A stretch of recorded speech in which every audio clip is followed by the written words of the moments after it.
Hey, friend, thanks for listening to the podcast today. I wanted to share 5 pieces of bad dyslexia advice that I've received, and I'm so glad I didn't take it. Welcome to the Dyslexia Mom Life Podcast, your go-to podcast for dyslexia education and community. As moms, we want the best for our children, and when you're raising a child with dyslexia, that journey comes with unique twists and turns. Each week, we dive into dyslexia topics along with episodes on how to thrive in your dyslexia season as a mom, all with the goal of helping your child and your family thrive. Tune in for conversations that will inspire, inform, and connect you with a community that truly understands. You are not alone. We're in this together. Subscribe now and join in the conversation and community. You got this. Let's start off by talking a little bit about the early part of getting into this whole dyslexia parenting journey. And I will say early in my own dyslexia parenting journey, I took every piece of advice as if it was gold. I was so eager to learn everything I could get my hands on about dyslexia that I rarely stopped to ask, does this actually make sense for my parenting journey? And is this the best way to help my daughter? But over the years, I learned a valuable lesson. Not all advice is actually good advice. Some of the most common expert tips that you see out there, they will actually steer you in the wrong direction. The truth is, every child with dyslexia is different, and what works for one child might not work for the other. That's why your intuition is so important. Some of my biggest wins have come from doing the exact opposite of what that so-called rules or experts said that I should do. So today, I'm sharing 5 pieces of bad dyslexia advice with you that I am so glad I ignored. Let's dive in. Number 1, I have heard struggling to identify sight words could be developmental. Let's just wait and see if it clicks later in the school year. At first, I kind of agreed with this one. My undergraduate degree is in elementary education, and I knew I'd learned all about the different developmental stages for children as they progress through school and what should be typical behaviors and typical learning for a student. And so at first I kind of agreed with this when the teachers and the reading specialist was saying, hey, let's just wait and see. But then we started to notice more and more that our daughter was struggling to learn to read. Before that, we were seeing struggles learning the sight words in first grade. And we were told, just wait, it's okay. We're just introducing these early to see what clicks with the kids and see, just get some exposure. I'll have to say, at that time, I was so frustrated with her. Not the specialist, but with my daughter, sadly to admit. And later that'll bring some mom guilt and shame that's not the topic of today's discussion, but we would study these sight words, these flashcards they would give us all throughout the week. And we're doing good. Monday, Tuesday, I'm snapping my fingers because we were just snapping right through them. But by the end of the week, she had forgotten what they looked like. She definitely couldn't spell them, but when we would hold up the flashcards with the words, she couldn't recognize them. So then she would act silly or do something cute as a distraction. At the time, I didn't know what she was doing. I'm not sure she knew what she was doing, and I would get so upset and frustrated with her. So how the scene usually ended was both of us sitting on the floor in the living room crying with one another. Of course, now I feel horrible for not recognizing what was happening. So I started to ask questions, and I started to follow my instincts. So this is what I learned. The earlier a child is taught to read in a structured, multisensory, and systematic method, the better. They have to be able to pull those letters apart and figure out those sounds so that they then can see those letters, put those sounds together, and form those words. It sounds difficult because our brain is amazing. It works automatically almost, and as we're really young, a lot of the way our brain works, it just absorbs and constantly is stretching and learning. And so the earlier we get that intervention, the better, because that remediation as our children and as we as adults get older, it does become harder to rewire our brain. But if you really think about the layers of processing reading skills, it's quite complex. And the brain's ability to change and adapt in response to repetitive experiences, you may have heard of this as brain plasticity. It can become stronger, especially in those early childhood years. That's why you hear people say that children should learn a second language early in life, and preferably early elementary, because of that the way the brain works, and it's so much easier to kind of rewire those pieces or to introduce those new concepts. But it's not impossible, but it makes it harder on the child, not to mention the social emotional impact it has on the child to wait. So what I learned is the wait and see is not what you need to do, and it is definitely not what we did. We didn't wait. We leaned on in first grade and did what we needed to do to get those assessments to determine what exactly was her dyslexia profile, what was her learning profile, what did we need to know to help her. All right, the second piece of advice that I received was you just need to have her read more at home. I know you've heard this one. This one just made me feel like a failure as a parent. Forcing your child to read without the tools to decode words is not only miserable for both of you, but it also does not solve the fact that she is struggling to learn to read. So eventually, this one started to make a little more sense to me as I started reading Overcoming Dyslexia by Dr. Shaywitz. And she talked about the vocabulary that your children are being, or our children, I guess I should say, are being exposed to just being read to or even listening to an audiobook. And so books and vocabulary, the more they're exposed to those pieces, really does increase vocabulary. And that definitely has happened in our house and can provide your child with more context to language. However, just reading alone would not have helped my child to become a better reader. I couldn't have handed her a book that she couldn't decode and said, go read this, right? So this is what I learned about that particular piece of advice. What I learned was that instead of feeling the pressure to have her read every night and to look at those pieces, I actually took an inventory of our home. What does our home look like? What are we modeling for her? And at the time, my husband and I, we were reading a lot on our phones, on our Kindles. And so I started looking and I thought, we're not really giving her a great role model to look at. And this is just me personally. And so I decided not only to continue to add to our library of books at home, but also model reading and talking about what I was reading. And so I laid my phone down and I picked up a physical book. Then we started taking our daughter to local bookstores, letting her just explore, letting her pick up whatever was something that she had an interest in. And I have to admit, some of those books she bought, she decided at some point in time later that she didn't want to read those. And that was okay. They stayed on the bookcase for a while. But even to this day, 6 years later, she still loves to go to the bookstore. She loves to shop in bookstores. And she prefers to have a book in her hand than read on a device. The only exception to that rule in our house is that last summer, I'll be honest, she was reading. She's got to a point now where she has fallen in love with actual reading. And so that's been a new development over middle school. So moms, you'll get there. And if you don't, that's okay. That's just kind of how it landed in our household.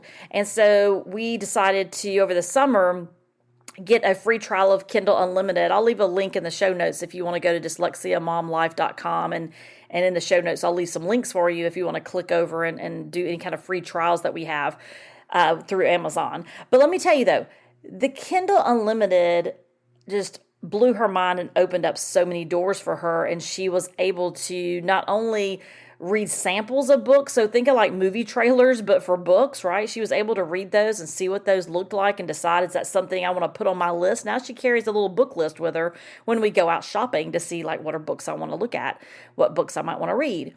And what's also great about Kindle Unlimited is that it can be used by the entire family. So we all have access to that account and we can all either read or listen to books. And there are lots of books on Kindle Unlimited. So you can also buy books through Kindle, obviously. But Kindle Unlimited has really, over the summer, just kind of exploded the opportunity to read. And so now, yeah, she definitely reads more at home. But those early years before she could decode, I know what the research says. I know what everybody tells you to do. But for us, I had to figure out a way for it to work for us and our family and not to continue to discourage her as a student who was, had not been remediated yet in the early days.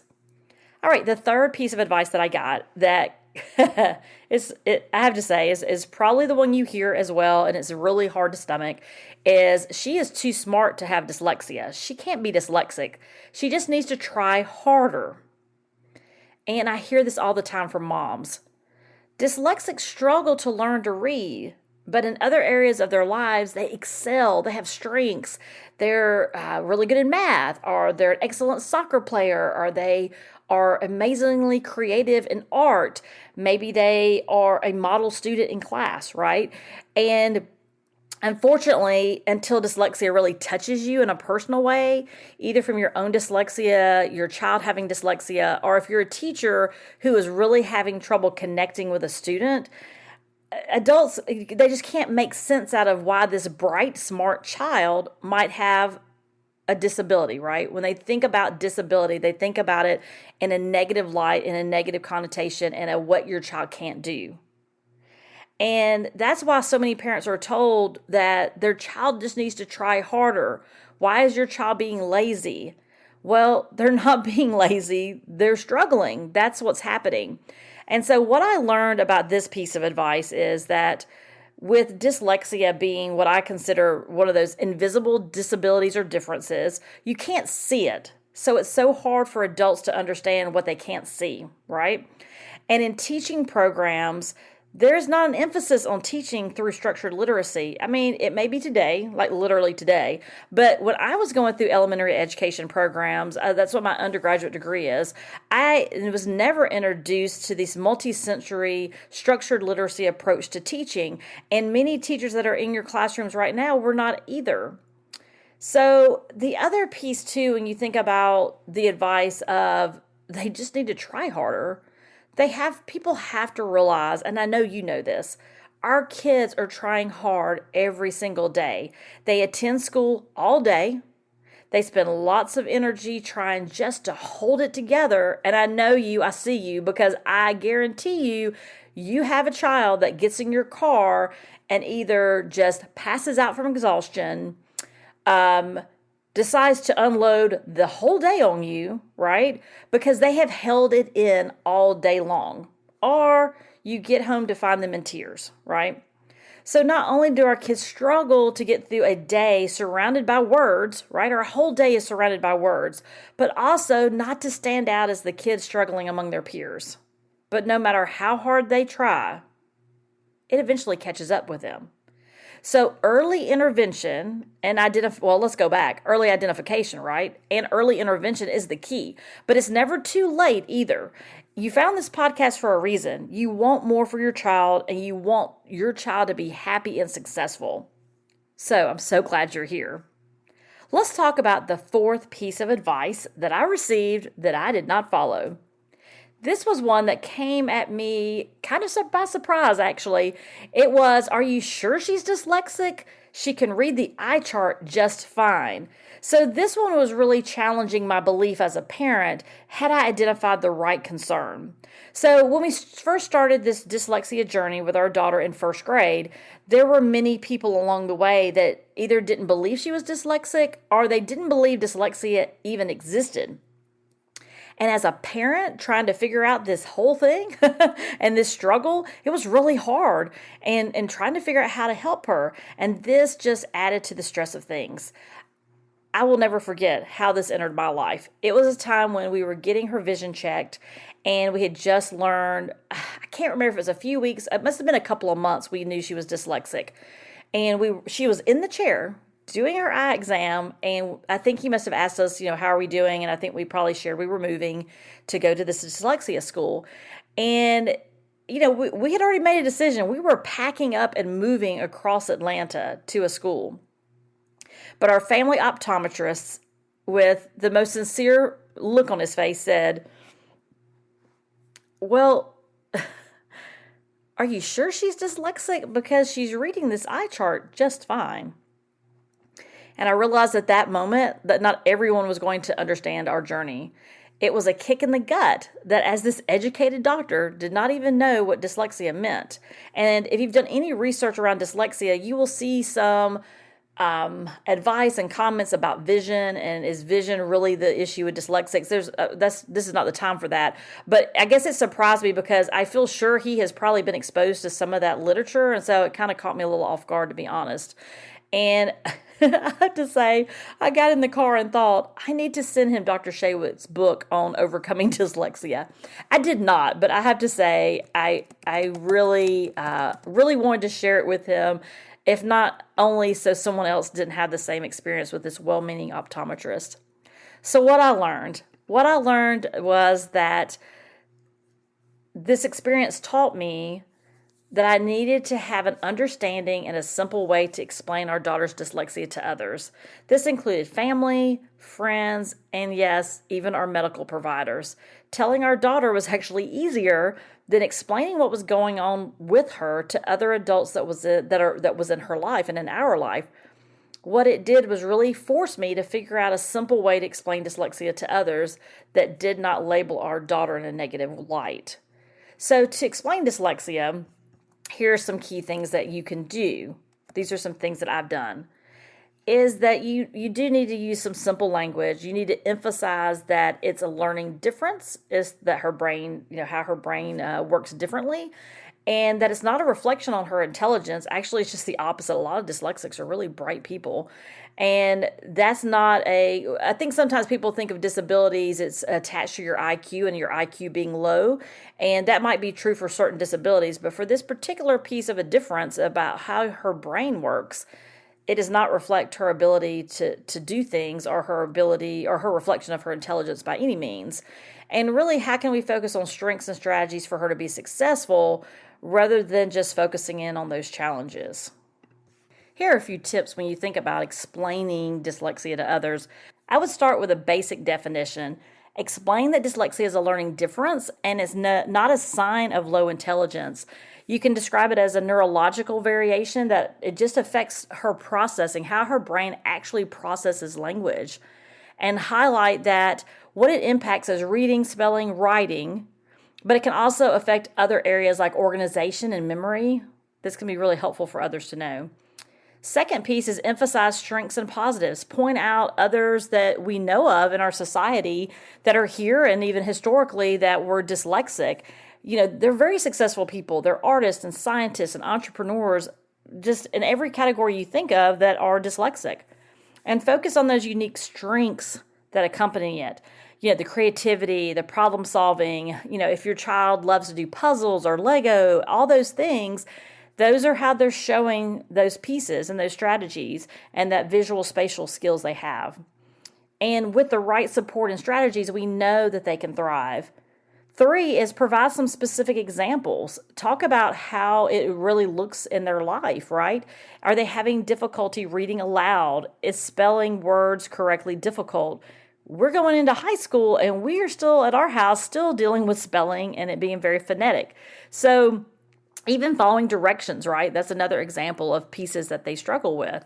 And then give examples of how we can help. So if you see, a child using an audiobook or some type of assistive technology, that's okay. And if you haven't listened to the episode I just recorded, I think it might be right before this one, actually, on assistive technology, I would take a listen of that as well. But encouraging family members to really be patient and understanding and to offer support in a positive and encouraging way is important. And then 4th, I would say encourage open communication. Create that safe space where families can ask you questions and share concerns. And you may find out, we did, that family members will start sharing their own struggles and start sharing their reading journey with you. And that will really help you piece together possibly the hereditary piece of it that you didn't know of because they didn't know. They were never identified, right? All right, let's move on to piece of advice number 5. If she uses audiobooks to read, then she will never learn to read. Well, there's some really big advocates out there that don't believe in audiobooks, but along our journey, I have been discouraged from using those as well. So you have people on both sides, some that are very strongly suggest that audiobooks enhances and helps children. And you have another, just like everything else, right? You have another group of individuals that say, you should stay away from audiobooks and that it could really impact their ability to learn to read. Well, this is what I learned. There are lots of decisions parents have to make along this journey. So this one area we embraced early on. How do we provide our daughter the opportunity to read the same books her friends are reading and the same books that are assigned in class, the books her younger cousin is reading? And even more important, the books she wants to read but can't on her own. So it's not only about the academic reading part, it's about the social emotional part and giving them the opportunity to read on grade level, to not get left behind by peers and family members, and even more importantly is they still seek to learn, so why not give them that opportunity? So the answer for our daughter was Learning Ally. Our daughter and her schools have used this for many years, since elementary all the way up to now. As we get ready for high school, I anticipate using it in high school as well. She's able to use it at home on devices, at school on devices, and it's just made a huge difference for her. Not only was this particular, I guess you call it an app, the Learning Ally app, was created for dyslexic learners, it's also very user-friendly. There's actually a virtual bookshelf, so she's able to see the books that she's chosen, and she also has an opportunity to go in and search for thousands of titles. And that becomes very helpful when there's required reading at school, especially in the summer. If we're struggling to get some content in, or we're wanting to, go back and look at something, right? So that's really helpful too, especially for those time periods when maybe your child needs to read 3 chapters tonight, and this just kind of helps, move that along a little bit. And as a parent, I love Learning Ally, and no, they're not a sponsor for the podcast, but if they're listening, that would be great. But another reason is that I like the way that it actually reads the books to them. So there's the audio component, obviously, but there's also a visual component. So it's similar to ebooks, if you will. So you have the print there in the app. It will highlight the words as the app reads it to them.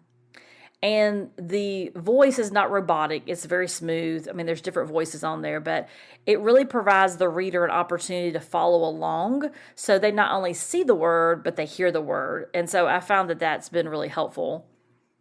But one thing I have learned is that this journey is different for everyone. You choose what your journey needs to look like for you, your child, your family. In our family, listening to audiobooks counts as reading. I currently commute 3 hours a day for my job, and with Amazon Audible app, I keep up with all the reading interest I have, and my husband can tell you I always have multiple books beside my bed, but I don't always have a lot of margin to read, and so I love having that audio version that I can listen to if I need to, or just need to quite frequently get away from Atlanta traffic and just not think about it. So I'm sure there's no surprise to you, though. The thing I like about Amazon Audible is that I can adjust the reading speed. And so I can actually speed up the reading. And so I can actually get through my books quicker. And I've heard a lot of people that use audiobooks do the same. And so that way I can get through more content weekly and monthly. So don't judge me. I know you understand. If you've been listening to this podcast, you may be slowing me down, but you're definitely probably not speeding me up. But I like that feature, right? Because you can adjust it as you need to. I'll also provide a link in the show notes to that as well. And I'll provide some links to these things I'm discussing that you're welcome to take a look at if you're interested. I know I just gave you 5 advice that I got that people thought was advice or guidance that I did not take, but I'm also going to give you a bonus number 6. Just Google it. There has never been a better time to do research. I mean, really, where else can we search on Google, ask Siri, or type a prompt into an AI app? Well, 2 things happen. 1, information overload. Is that where you are right now? Because if you're just starting out in your journey, you may be there. But just the search results, actually can be quite overwhelming. I mean, they're helpful if you're zoning in on a specific thing you're looking for, but sometimes when you're doing that research on dyslexia, especially when you're first getting into that space, it can be a good bit overwhelming because you're not sure what you're looking at, right? And then number 2, what and who to trust. How do I know this is the best advice for my child? It's so easy just to Google a question or ask a Facebook community. Believe me, there is no shortage of opinion on the internet. But this is what I learned. After reading lots of books on dyslexia, lots of articles, joining countless Facebook groups, and yes, I too asked Google lots of questions in the middle of the night when I could not sleep, I realized 2 things. 1, I have to trust myself and what I know about my daughter. And then 2, decide what is the best next step. Not the next 10 steps I want to take or where I want her to go to college. We're not even there, right? It is 1, trust myself, that I know my daughter. I know what she needs in my gut, right? Even if you don't know dyslexia, you know what she needs. And then 2, what is the next thing I need to do, like today? There are lots of advice in every direction that you look. I had to decide on the few places that I personally trusted, and I'll share those with you. They don't have to be your trusted go-to places, but I did want to share with you where I landed. One was the International Dyslexia Association. They have so many great resources on their website. And from there, the states have their own dyslexia association. So I also got very involved in the Georgia Dyslexia Association, really learning everything I could, going to state conferences and things like that. And then the book that you hear probably a lot of people recommend is Overcoming Dyslexia. So Dr. Shaywitz's books and the Yale Center for Dyslexia and Creativity. When the other noise got too loud, I would take a break from everything else. I would get off those Facebook groups. I would, everybody has an opinion about what's best for you and your child. You can listen to their journey at a particular school or what happened, but at the end of the day, you have to make the best decision that you can in the season that you're in. And so sometimes there's just too much noise, and that's what I found. So if you have a couple trusted friends and a couple of trusted experts, maybe it's the psychologist you're working with. Maybe it's for resources. Maybe let's hope you're listening to the podcast as well if you're still with us today. So we might be your resource, right? And so really digging in and deciding what are my couple of go-to resources. So my advice for you, and I hope you take it, is trust yourself. If there's one thing I hope at the end of this whole podcast today, this episode that you take away is that there is no one-size-fits-all approach to dyslexia or your parenting journey raising a child with dyslexia. Just because something is, popular advice doesn't mean it's a right fit for you.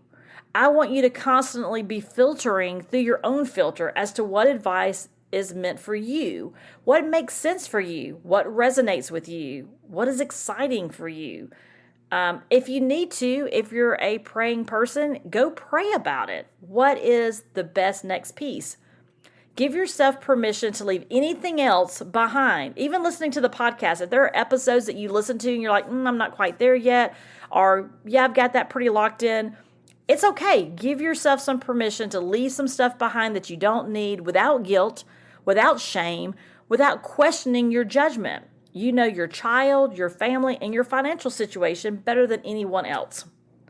So friend, I hope you trust yourself, question the advice others are giving you, and don't be afraid to carve out your own path.